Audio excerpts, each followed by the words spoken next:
So we got this email. It was earlier this month, and I was waiting to read it with you. Anyway, great message. So let me just read it out. Hey, Becky, I hope this email finds you well. I wanted to personally thank you because your podcast and YouTube videos literally saved me. I would love to ask a question and hear your opinion on the following matter. I'm half Italian, mother's side, half Indonesian, father's side, but I was born and raised in Italy, and I never met my father. I've never been to Indonesia or any Asian country, never spoke the language, and had no exposure to the culture. However, since living in London for over 8 years, I started embracing my mixed identity.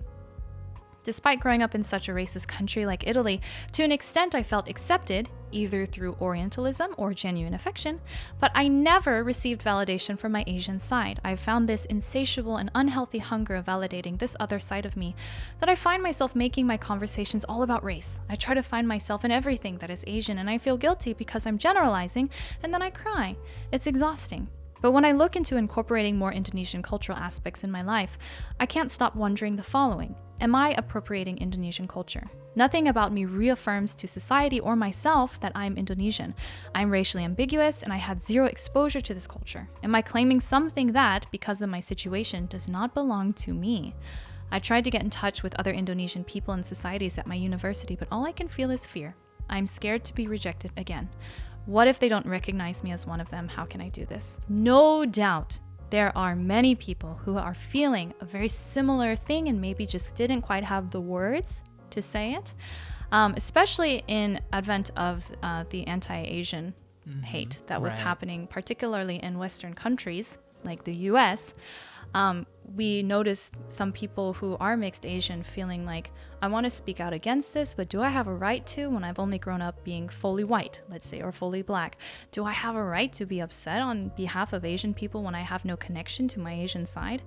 And so I find that this question somewhat has, some similarities there. So I know a lot of people have been thinking about that as of late.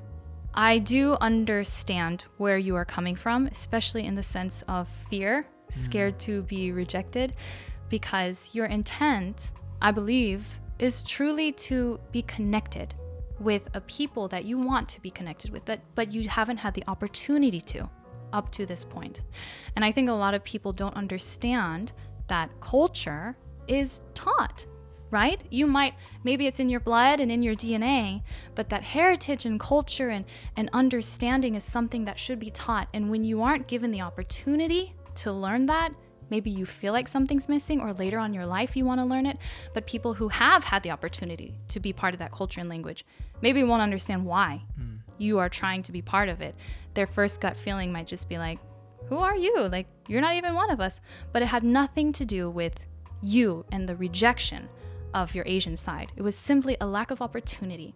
Also think that, again, just reaffirming the fact that it's okay to be afraid, but I also want to encourage that sometimes you just have to move forward despite the fear being there, because the reward is, far greater than the risk, of maybe being rejected. And it's easier said than done, but I think most people naturally are open to when someone is interested in them and their culture or just about them as a person. I think at that point, a lot of times people are very open to having a discussion like, oh, you're interested in me, you want to learn about me, you want to learn about my culture. Yeah, I'm willing to share. So if I could guess, I would imagine that, most people would probably be open to sharing their culture, which is by birth, is in a way part of your culture too, that you haven't had a chance to experience. So I think once they get to know your story, I would imagine a lot of people would be open. I would hope more people would be generous. For sure. For sure. And maybe not everyone will be that way. That's true. But you're bound to find at least one person.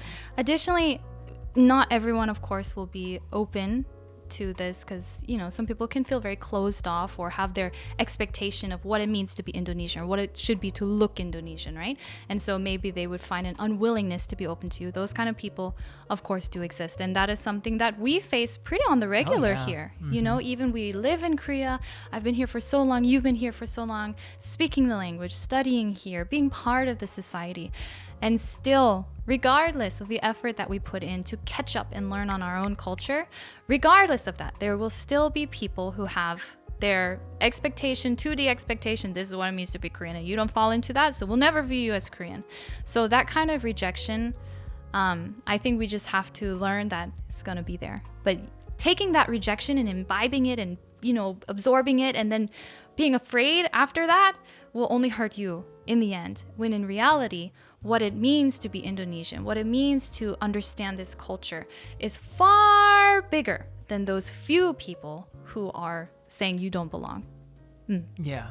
Easier said than done, but I think you'll find that on the other side, you won't have any regrets for moving forward with that. Because I think eventually you'll find a community, you'll find someone or a group of people that can become your tribe, and you can learn a lot from them, and who knows what will come out of that. So I think that's something worth considering. There's one more thing I wanted to add. You mentioned here, am I appropriating Indonesian culture? And then, trying to find myself in everything that is Asian, and I feel guilty because I'm generalizing and then I cry. It's exhausting. More of a caution than anything else, because Asian culture is so diverse. So connecting to everything, this is my culture, this is my culture, this is my culture, because of an inside hunger, I understand the urge to do that. I totally do. But on the other side, I would say, take your time, really explore.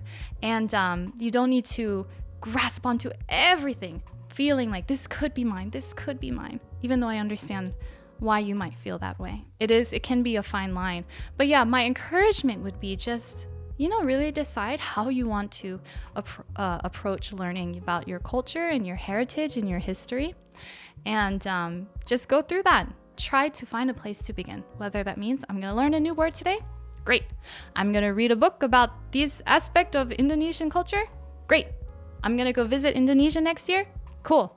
And it's all those tiny, tiny, tiny little steps that ultimately will accumulate and fill up that gap, that space inside you.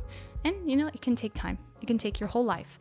But that's part of the journey of learning to know yourself.